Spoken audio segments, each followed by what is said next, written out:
குழந்தைங்களே, போன வீடியோவில் கைகேயி தசரத மகாராஜா கிட்ட எப்படி அந்த 2 வரத்தை கேட்டு வாங்குறா அப்படிங்கிறத பற்றி சொன்னேன். இப்போ தசரத மகாராஜா ரொம்ப மன வருத்தத்தோட வெறுத்து போய் தரேன், பரதனுக்கே பட்டாபிஷேகம் பண்ணலாம், ராமன் 14 வருஷம் காட்டுக்கு போகட்டும் அப்படின்னு சொல்லி அந்த துக்கம் தாங்காம படுக்கையில் சாஞ்சிடுற விடிஞ்சிடுறது. ராமன் பட்டாபிஷேகத்துக்கு தயாராக இருக்கார். சுமந்திரன் தசரத மகாராஜாவை எழுப்ப வரார். அப்போ கைகேயி அவரை பார்க்க விடாம பண்ணி சுமந்திரன் கிட்ட சொல்றார், ராஜா களைப்பா தூங்கிட்டு இருக்காங்க, அவரை நான் எழுப்பிக்கிறேன், நீ போய் ராமனை கையோடு கூட்டிட்டு வா, ராஜா கூட்டிட்டு வர சொன்னார்னு சொல்லி கூட்டிட்டு வாங்க. சுமந்திரன் ராமன் கிட்ட போற. ராமன் கிட்ட போய், ராஜா உங்களை கையோடு அழைச்சிட்டு வர சொன்னார். அப்பா அழைச்சிட்டு வர சொன்னோன்னா அப்படியே போட்டபடி விட்டுட்டு ஓடி வர கைகேயுடைய அரண்மனைக்கு வருகிறார். அங்கே பார்த்தா தன்னை வர சொல்லிட்டு அப்பா அப்படி படுத்திருக்கார். கைகேயி காலில் விழுந்து வழக்கம் போல் ஆசீர்வாதம் வாங்கிட்டு, அம்மா என்ன அப்பா இப்படி படுத்திருக்கார், அவங்களுக்கு என்ன ஆச்சு, உடம்புக்கு முடியலையா, என்ன பிரச்சனை, என்னை வர சொன்னேன்னு சொல்கிறார். ஒன்றும் இல்லைப்பா, உங்ககிட்ட ஒரு விஷயம் சொல்லணும். அந்த விஷயத்தை எப்படி சொல்கிறதுன்னு தெரியாமல் அவர் திகைச்சு போயிருக்கார். எதுக்குமா, எங்கிட்ட சொல்கிறதுக்கு எதுக்குமா தயக்கப்படணும், நெருப்பில் குதினா குதிக்க போகிறேன் நான், என்ன அப்படிப்பட்ட விஷயம் சொல்லுங்க. அவர் சொல்லலை தானே, நீங்கள் சொல்லுங்க, நான் செய்யத்தானே போகிறேன். இல்லைப்பா, ரொம்ப நாள் முன்னாடி உங்கள் அப்பா கிட்ட 2 வரன் கேட்டிருந்தேன், எனக்கு எப்போ தேவையோ அப்போ கேட்குறேன்னு சொல்லியிருந்தேன். இப்போ அந்த வரத்தை கேட்டிருக்கேன். அந்த வரத்தை கொடுக்க முடியாத நிலைமையில உங்கள் அப்பா இருக்கிறதுனால அவர் உன்னை எப்படி பார்க்கறதுன்னு தயங்கிட்டு இருக்கார். அம்மா, பீடிகை போடாமல் விஷயத்த சொல்லுங்க. பரதனுக்கு பட்டாபிஷேகம் பண்ணணும், அவ்வளவுதானே, சும்மா சொல்லியிருந்தாலே நான் செஞ்சுருக்க போகிறேன். எனக்கு நாட்டை ஆளணும், இந்த அதுலலாம் இன்ட்ரெஸ்டே கிடையாதுமா, எனக்கு அதுலலாம் விருப்பமே கிடையாது.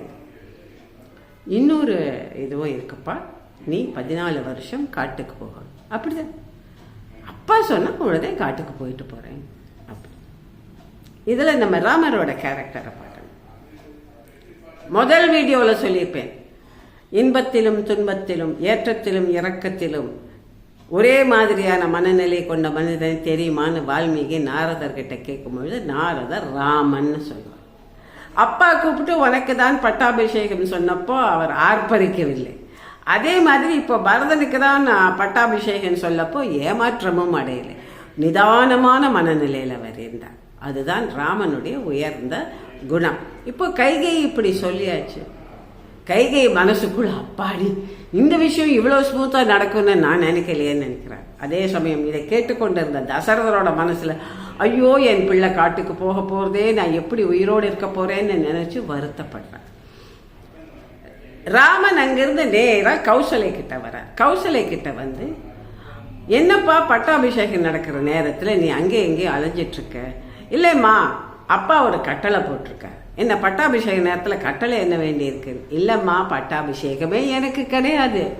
உனக்கு இல்லையா? அப்புறம் யாருக்கு? பரதனுக்குமா. பரதனா? பரதன் நல்ல பையன்ப்பா, உன்னை விட நல்ல பையன், அவன் ஆட்சி பண்ணால் தப்பு கிடையாது. ஆனால் முறைன்னு ஒன்று இருக்கு இல்லையா, உனக்கு தானே அந்த உரிமை இருக்கு, நீ தானே மூத்த பையன். அம்மா, அப்பா பரதனுக்கு பட்டாபிஷேகம் பண்ணணும்னு விருப்பப்படுறார். அப்புறம் இன்னொரு கட்டளையும் போட்டிருக்கார். இன்னொரு கட்டளையா? அது என்ன? இன்னொரு கட்டளை நான் 14 வருஷம் காட்டுக்கு போகணும். 14 வருஷம் காட்டுக்கு போகணுமா? நீ எதுக்குப்பா போகணும்? நீ என்ன தப்பு பண்ணின? நீ என்ன குற்றம் பண்ணின? உனக்கு எதுக்கு தண்டனை கொடுக்குறாங்க? இல்லை, இதில் ஏதோ சதி இருக்கு, இதை நான் ஏற்றுக்கவே மாட்டேன். அம்மா, கோபப்படாதீங்க. இதை பாருங்க, அப்பா சொல்லியிருக்காரு, அப்பா கைகேயி அம்மாவுக்கு கொடுத்த வாக்கை நிறைவேற்ற முடியலேன்னு குமைஞ்சு போயிருக்கார். அது என் கையில் இருக்கு. அவர் சத்தியத்துக்கு கட்டுப்பட்டவர், வாக்கு தவறாதவர்ங்கிறதை நிலைநிறுத்துற பொறுப்பு எனக்கு இருக்கு. அதனால அதை நான் ஏற்றுக்கொண்டு விட்டேன். அப்போ நீ காட்டுக்கு போறியா? நான் நீ இல்லாமல் என்னப்பா பண்ணுவேன்? நானும் உன்னோட வரேன். இல்லைம்மா, நீங்கள் என்னோட வர வேண்டாம், நீங்கள் அப்பாவோட இருக்க, அப்பாவோட இருந்து அவருக்கு சுசுரூஷை பண்ணணும் அப்படின்னு சொல்கிறார். இதை கேட்டு அப்படியே மூச்சு அடைக்கிறது, தொண்டையெல்லாம் உலர்ந்து போகிறதவங்களுக்கு அப்படியே மயக்கப்படுறான். அவளை தாதிகள் கைத்தாங்களாக பிடிச்சு கூட்டிட்டு போறாங்க. ராமன் அவங்க கிட்ட ஆசீர்வாதம் வாங்கிட்டு வெளியில வரான். லக்ஷ்மணன் இதெல்லாம் கேட்டிருந்து கொதிக்கிறான். இதுல என்னமோ சதி இருக்கு, இது சூழ்ச்சி இருக்கு, இது நயவஞ்சகமான செயல், யார் இதுக்கு காரணம் பார்த்து அவங்கள வெட்டிட்டு ஒன்று நான் அரண்மனையில் அரியணையில உட்காத்துவேங்கிறேன். பா போதும், கொந்தளிக்காதே. அப்பா சொல்லியிருக்கார், நான் பித்ருவாக்கிய பரிபாலனம் பண்றேன். இதுல நீ கொதிக்கிறதுக்கு எந்த தேவையும் கிடையாது. எனக்கு உன்னை தெரியும், உன்னுடைய வீரத்தை தெரியும், உன்னோட பராக்கிரமம் தெரியும், நீ என்ன பண்ணுவாயும் தெரியும். ஆனா அதுக்கெல்லாம் சமயம் இது அல்ல.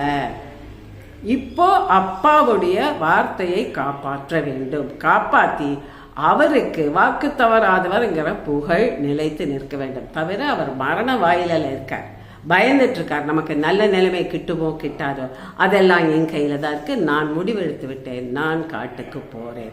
அப்ப நானும் உன் கூட வருவேன், நீ என் கூட வர்றது உன்னுடைய விருப்பம் அப்படின்னு சொல்லிட்டு நேரா கௌசல்யா கிட்ட போய் விஷயத்த சொல்றாரு. கௌசல்யா என்ன சொல்றாங்க, லக்ஷ்மணா நீயும் ராவனோட போ, ஆனா தம்பிங்கிற முறையில போகாதே. அவனுக்கு சேவகனாக, அவனுக்கு துணைவனாக, அவனுக்கு பாதுகாவலனாக இருந்து எல்லாத்தையும் நீ பார்த்துக்கணும். அப்படிதான் நீ அவனோட போக வேணுங்க. அங்கிருந்து சீதை கிட்ட போறார் ராமன். ராமன் சீதை கிட்ட சொல்ற, இந்த மாதிரி நான் காட்டுக்கு போறேன், நீ இங்கே உன்னுடைய பெற்றோர்களோடு இங்கேயே நம்மளுடைய நாட்டிலேயே இரு அப்படிங்கிற. இல்லை நான் உங்களோட தான் வருவேன். இல்லை, காடுல காட்டு விலங்குகள் இருக்கும், கல் முள் இதெல்லாம் உனக்கு பழக்கம் இல்லாதது, நீ பஞ்சனையிலேயே வளர்ந்தவள், அதனால வேண்டாம். இல்லை, நான் உங்களோட தான் வருவேன். நீங்கள் இருக்கும்போது காட்டு விலங்குகளை பற்றி எனக்கு என்ன பயம்? நீங்களும் என்னை மாதிரி வசதியா வந்தவர் தானே. நீங்கள் கல்லு முள் இருந்தால் நானும் நடந்துட்டு போறேன்.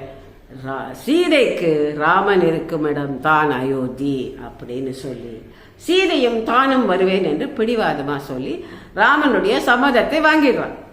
இப்போ ராமன், லக்ஷ்மணன், சீதை 3 பேரும் மர உரி தரிக்கிறார்கள். மர உரின்னா தவக்கோலம், சடாமுடி, அந்த காவி நிறமான ட்ரெஸ் இதெல்லாம் போட்டுட்டு அவங்க காட்டுக்கு போறதுக்கு தங்களை தயார்படுத்தி கொண்டிருக்கிறார்கள்.